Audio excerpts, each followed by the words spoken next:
Okay, so hello everyone, this is Akshay and let us continue with today's problem of the day. So आज का question कुछ ऐसा है यार, minimum cost to merge stones, and ये एक hard category question है. The same question been आज on LeetCode as well as 1000 LeetCode 1000, again a hard category question. तो ये क्वेश्चन एक्चुअली हार्ड क्वेश्चन है यार समझने के पर्सपेक्टिव से. And one thing I would say यार कि अगर आप ये क्वेश्चन नहीं कर पाए होगे तभी आपने ये वीडियो देखा होगा, राइट? या फिर any other videos you must be visiting to solve the problem, right? But मैं ये कहना चाहूँगा यार कि देखो, सॉफ्टवेयर इंजीनियरिंग को आप एस्पायर कर रहे हो बेसिकली, तभी आप इतना डीएसए कर रहे हो. तो सॉफ्टवेयर इंजीनियरिंग में हमेशा ये होता है ना यार, स्पेसिफिकली बड़ी कंपनीज में, कि ऑलरेडी कोड वहाँ लिखा होता है and you need to reverse engineer और समझना पड़ता है कि कैसे काम कर रहा है. कोई कमेंट्स भी नहीं होते वहाँ पे, तो जानबूझ के लोग नहीं लिखते कमेंट्स वहाँ पे, एंड आपको समझना पड़ता है, then you need to make changes. तो मैं आपको हाईली रिकमेंड करूंगा यार कि देखो, इसका सोल्यूशन ऑलरेडी आपको डिस्क्रिप्शन में लिंक में मिल जाएगा. क्वेश्चन को एक बार अच्छे से गो थ्रू करो, जितना समझने की कोशिश कर सकते हो समझने की कोशिश करो. ज़रूरत नहीं है क्वेश्चन आपसे सॉल्व हो जाए, राइट? और फिर आप कोड को देखो. हाँ, मैं यही बोल रहा हूँ, देखो कोड को और खुद से कुछ सेंस उससे बनाने की कोशिश करो, राइट? क्योंकि यही आपको सॉफ्टवेयर इंजीनियरिंग के करियर में 99% आपको यही करना है जब भी आपको कोड लिखने का मौका मिलेगा, रादर देन आप स्क्रैच से शुरू कर रहे हो. स्क्रैच से तभी शुरू होगा जब कोई स्टार्टअप होगा, नई कंपनी होगी. बट आई एम प्रिज्यूमिंग कि आप कोई बड़ी कंपनी ज्वाइन करोगे और यही प्रॉब्लम आएगा. तो ठीक है, इसी नोट के साथ इस वीडियो को शुरू करते हैं and then let's start it. तो देखो, यहाँ पे क्वेश्चंस में क्या दे रखा है हमारे पास. स्टोन्स है, ith एलिमेंट है, represents the number of stone in the ith pile, and then in one move you can merge exactly k consecutive piles, consecutive here, into a single pile. The cost of this move is equal to the total number of stones in these k piles. We need to determine the minimum cost required to merge all the piles into one single pile, right? And if it's not possible, then merge all the piles to one according to the given rules written minus 1. ठीक है, तो ये जो case है यार, if it is not possible, इसके बारे में कुछ सोच पाए क्या हमें ब्लाइंडली सोल्यूशन लिखने से पहले हमें एक ऐसा इक्वेशन चाहिए होगा, कुछ ऐसा एक इफ स्टेटमेंट चाहिए होगा जो कहे कि पॉसिबल ही नहीं है, कर ही नहीं सकते, राइट? तो ये तभी होगा यार कि देखो, जब आपके पास एक ऐसा कंडीशन है, like imagine you have a stones arrange in piles and every time you merge you can pick exactly k piles, right? And merge them into one. तो यहाँ पे the cost of merge is the sum of the stones you merge and your job is to end with one pile, that is, and you need to calculate the minimum total cost, right? तो सबसे पहले दो चीज़ें discuss कर ले. पहले तो आपको ये देख के लग रहा होगा कि ये ग्रीडीली सॉल्व हो जाएगा, स्मॉलेस्ट एलिमेंट को पकड़ के जोड़ते जाओ, अपना काम हो जाए, बट ऐसा नहीं होगा, उसका हम प्रूफ देखेंगे. एंड अगर आपको ये भी नहीं समझ में आया कि ग्रीडीली कैसे इस क्वेश्चन को सॉल्व कर सकते थे यार, तो इसीलिए हमने एक लिस्ट बनाया है यहाँ पे, DSA 360 बिगिनर टू एडवांस, और यहाँ पे एक जावा के सारे टॉपिक्स हैं. हमने एक अलग से प्लेलिस्ट भी शुरू करी है कंपैरेटिव प्रोग्रामिंग की, because we have hit 7000 subscribers. तो आई थिंक अब टाइम सही है इन सब चीज़ों को शुरू करने का. आप ये दोनों चीज़ कर लो, आपको ज़रूर से सब चीज़ चमकने लग जाएगा, right? Coming back to my point कि ये ग्रीडी से सॉल्व नहीं होगा, उसका एक टेस्ट केस देख लेते हैं फटाफट. तो इमेजिन करो कि आपके पास कुछ इस तरीके के एलिमेंट्स हैं, 2, 1, 2, right? And you have let's say k = 2, right? तब आप मर्ज करना चाहोगे तो लेट्स से पहले दो स्मॉलेस्ट एलिमेंट को आप उठाओगे, right? So let's say 2 and 1. तो 2 and 1 को अगर आप मर्ज करोगे तो क्या हो जाएगा, 2, 3, 2 एंड 1 सेकेंड, राइट? एंड आपके पास कॉस्ट क्या आएगा इस चीज़ को करने के लिए? कॉस्ट आपके पास एक 3 आ चुका है प्लस. अब इसमें आप अगेन फर्स्ट 2 स्मॉलेस्ट एलिमेंट उठाओगे, लेट्स से आपको इसने उठाया, and then 5, 2 and 3 + 5, and then वापस आप इसको पिक करोगे 7. So 3 + 5 + 8 + 7 which will give you 15, right? But आप इसका एक दूसरा तरीका देखो कि हमारे पास सेम ही एलिमेंट्स है 2, 2, 1, 2, और हमने क्या किया कि हम एक डिफरेंट ऑर्डर में गए. हमने लेट्स से पहले इन दोनों को मर्ज कर दिया, राइट? 4, 1, 2, राइट? मैं रैंडम पिक कर रहा हूँ यार, बस ये शो करने के लिए कि ग्रीडी काम नहीं करेगा, हमें बस वही प्रूव करने की ज़रूरत है, so that we can use recursion to cover all the possible paths, उनमें हम मिनिमम ट्रैक कर लें, राइट? तो अगेन आपका कॉस्ट एक 4 ऑलरेडी आ चुका है. Then we let's say merge this 1, 2, right? So 4, 3, and the cost is again 4 + 3, and we merge the entire 4, 3, that is 7, right? 4 + 3 + 7 + 4 11, 11 + 3 you get 14, right? तो देख सकते हो आप यहाँ पे कि एक ऐसा तरीका भी है जो ग्रीडी से ऑप्टिमल कॉस्ट नहीं आ रहा, दैट इज मिनिमम कॉस्ट नहीं आ रहा है, राइट?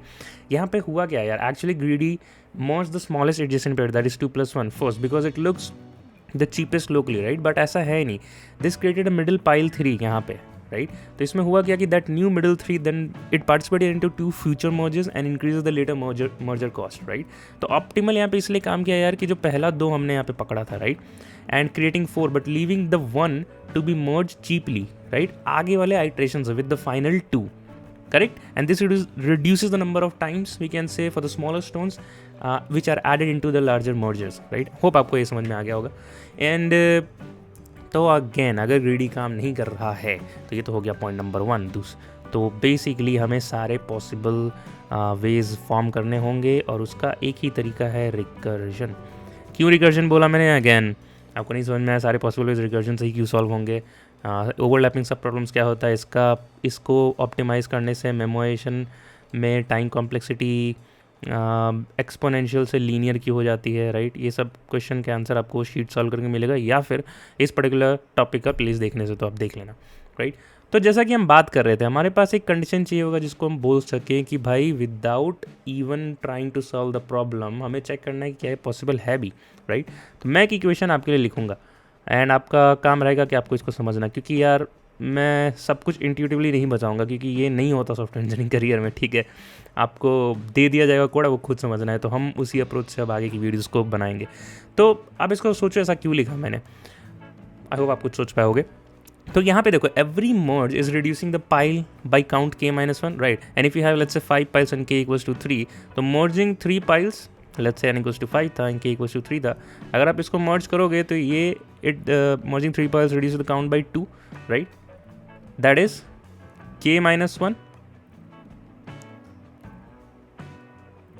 है ना। जैसे यहाँ पे A B C D E होता, आप इन तीनों को मर्ज कर देते, राइट, तो फिर वापस से लेट्स से F बनता, F D E को मर्ज कर देते, right.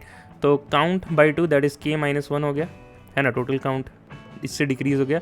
So the number of merges needed to go from n piles to 1, we must remove n-1 piles, n-1 हमने रिमूव किया and every merge removes k-1 piles, right. Hence कि अगर इसका मैं divisible करूँ तो ये आना चाहिए 0, राइट। अगर ऐसा नहीं होता है दैट मीन्स कि n और k का कॉम्बिनेशन ऐसे दे रखा है कि the question itself is not solvable, तो आगे बढ़ने की ज़रूरत नहीं है, राइट। स्टेप 2 यार, अब हम इस क्वेश्चन को कैसे करेंगे कि हम i और j के रेंज में देखेंगे, सारे फॉर्मेशंस करने होंगे, राइट। तो हम एक i और j का रेंज बनाएंगे, देखेंगे कि क्या ये ऑप्टिमली डिवाइड हो सकता है कि नहीं हो सकता है, तो उसका मिनिमम कॉस्ट क्या होगा, राइट। तो अगर आप देखो अगर ये डिवाइड हो भी सकता था लेट्स से अज्यूम, तो हमें क्या चाहिए होगा, i प्लस j के टोटल एलिमेंट्स का सम चाहिए होगा, राइट। तो rather than spending my all coding iterations in just calculating this plus एक extra override I have to calculate sum which will again give you my O of n, right, exponential plus something O of n, can we reduce this particular thing? बिल्कुल कर सकते हैं यार, prefix sum calculate कर लेंगे हम लोग, right। तो इससे क्या होगा, ये sum of O of n हमें O of 1 में मिल जाएगा, right, after basically pre processing, ये पैरेलल वर्क हो जाएगा। अभी क्या होता है एक्सपोनेंशियल इंटू सम ऑफ 1 हो जाता, अब ये प्रीफिक्स सम करने के बाद अपना टाइम कॉन्स्टेंट हो जाएगा exponential plus O of n, right, plus O of n and एक बार के लिए, rest of the times we will be getting in O of 1, right. Hope that makes sense. Again नहीं समझ में आया तो DC 360 is there and DSA playlist is there for you. Prefix sum कर लेंगे एंड स्टेप 3 की what's happening inside the recursion, तो हमें बस इतना ही करना है कि minimum cost to merge the stones from let's say I to J, right.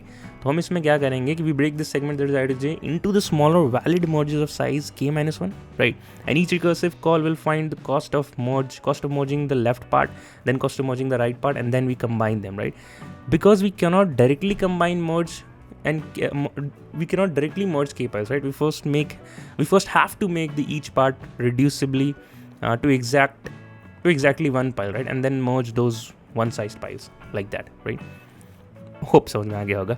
तो इसके बाद तो इसी से आपको एक बात भी समझ में आया कि हमारा जो लूप होगा जिसमें हम लूप में ये चीज़ें लिखेंगे वो हमारा जो होगा IDX हर एक रेंज पे जा रहे हैं i प्लस j, तो नेक्स्ट रेंज क्या होगा k-1, तो हम लोग जो अपना लिखेंगे रेंज वो हमेशा IDX plus equals to k-1 होगा rather than just IDX plus plus, right. And that is it for this one I guess. तो हम दोनों रिकर्जन लिख लेंगे and will get the minimum cost of it, right. तो let us start the code now. I hope that is ample enough. Okay. ठीक है, तो हमें पैरामीटर्स क्या क्या पास करने पड़ेंगे, राइट। तो मैं यहाँ पे ना सबसे पहले एक रिटर्न फंक्शन लिख देता हूँ, रिटर्न हेल्पर, एंड इसमें हम देंगे सबसे पहले वो रेंज जिसमें हम एक्चुअली उसको डिस्ट्रीब्यूट करना चाहते हैं। 1 सेकेंड।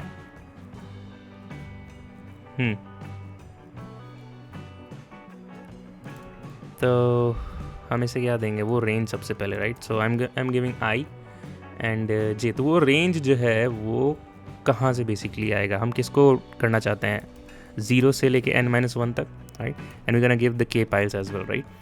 तो कुछ चीज़ें अब लिख लेते। अब प्रीफिक्स हम यूज़ करेंगे इस फंक्शन के अंदर, तो मैं उतने ही पैरामीटर्स पास करता हूँ जितने मेरे को ज़रूरत है। अगर मैं कुछ भी बाहर निकाल सकता हूँ तो I prefer to make it outside, that is make a global scope of it. So since static है फंक्शन, तो हमारा तो static int prefix, and we're gonna define this prefix is equals to nothing but new int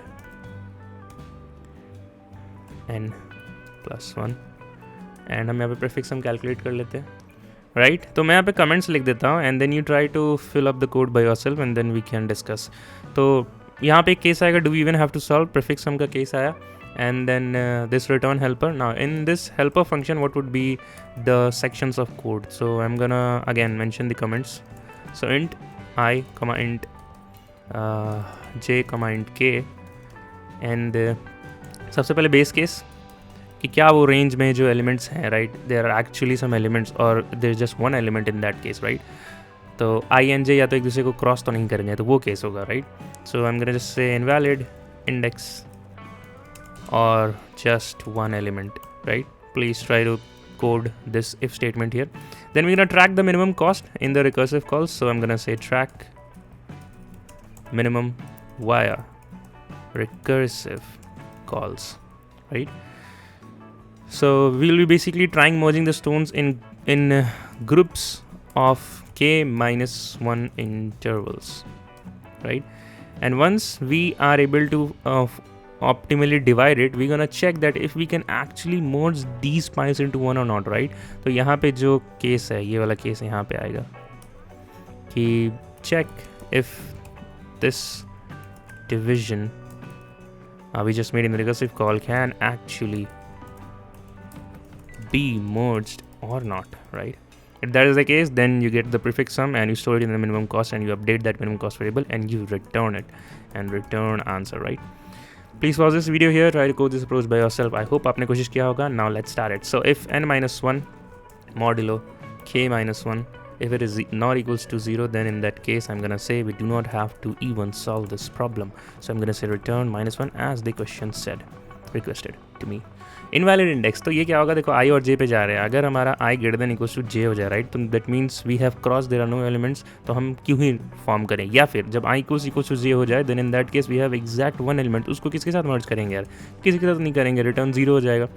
last में जो आपका एक element बचता है तो फिर तो हमें मर्ज रोक ही देना है, तो again the cost associated with that would be 0।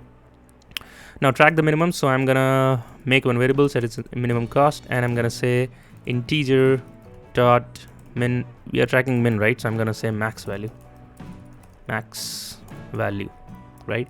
And I'm gonna check for the division that can actually be merged or not, right? So we're gonna use let's say this thing cost, and I'm gonna call this function. I'm gonna call this function for I comma idx comma k, right? Now what is idx here? Try to make sense of it, and meanwhile let me complete the another part. So I say idx here, and then we go from idx plus 1 till j and comma k. Now what is idx here? देखो हमें parts में करना था, right, तो हमें एक बीच में वो चाहिए होगा। We are merging stones in group of k-1 intervals, right? So we got to use a for loop that is int idx is equals to I, that is I is our starting index, and we're gonna go for idx less than j, and we're gonna say idx plus equals to k-1 because we are actually merging in the group of k intervals k-1। तो that is why मैंने लिखा I से idx का देखो क्या possible है, then वो further टूटेगा यार, right, and then idx plus 1 से j, right, and जैसे ही हमें यहाँ से मिल जाए answer, so we're gonna update it in our minimum cost। So I'm gonna say min cost is nothing but math dot min cost comma minimum cost. So we tracked it beautifully and we identated as well. अब हम यहाँ पे क्या करेंगे कि check if the division can actually be merged or not. ये case हमें यहाँ पे लिखना था. So what I'm gonna say that if again the same condition कि हमारा जो इंटरवल है i और j है राइट, तो उसमें नंबर ऑफ एलिमेंट्स क्या होंगे j minus I plus one, but हमें देखना क्या था total elements minus one right. तो हम क्या करेंगे j minus I plus one minus one, that will give me j minus I. And if it is k minus 1 modulo equals to 0 right, then we can say that we can merge these piles into one and we get the total sum cost. So I would say just minimum cost is nothing but the sum of the elements in that range, that is from I to j. So I'm gonna say prefix sum of j plus 1 minus prefix sum of I, right? And I'm gonna return this particular answer. So I'm gonna say return minimum cost, and that is it for this one. Now what would be the time and space? तो हमारा answer गलत आ रहा है, हमने कुछ गलती किया. Okay j minus one नहीं होगा, j माइनस आई होगा right. Okay I think this should work now and yup this is working. The same solution you can submit on the LeetCode as well. बस आपको एक change करना होगा कि यहाँ पे स्टैटिक नहीं है फंक्शन में. So right, so for all the things which are making global scope और the extra functions you have to remove that static variable right. Coming back, so again we are getting a TLE right. तो memoization करने के क्या process थे यार, तीन तरीके मैंने बताए, तीन स्टेप है बेसिकली यहाँ पे. एक तो आपको फर्स्ट ऑफ ऑल एनालाइज करना है कि कितने स्टेट्स की ज़रूरत है. देखो i, j, k हम किन स्टेट्स में या फिर किन वेरिएबल्स में हम अपना एक्चुअल काम कर रहे हैं. i और j ही बदल रहा है, k तो नहीं बदल रहा है. तो मतलब हमें 2D DP एरे चाहिए होगा. तो हम यहाँ पे कुछ नहीं करेंगे, static int DP it should be a 2D array. इसको हम इनिशियलाइज कर लेंगे फट से. And before again moving ahead to this one itself, what would be the time and space, वो डिस्कस कर लेते हैं अपने रिकर्जन अप्रोच का. Let me go back to my tab screen. Yup, तो टाइम और स्पेस क्या होगा यार, एक्सपोनेंशियल होगा, बट एक्चुअली में कितना होगा. तो आप देखोगे जो फॉर लूप है हमारा at each i, j state we are almost we try almost n divide by k minus 1 splits right. This is the splits we are trying right. So I can say that quickly explodes to a recursion tree with the branching factor of this one b is almost equals to n minus k, n divided by k minus 1 and a depth n obviously.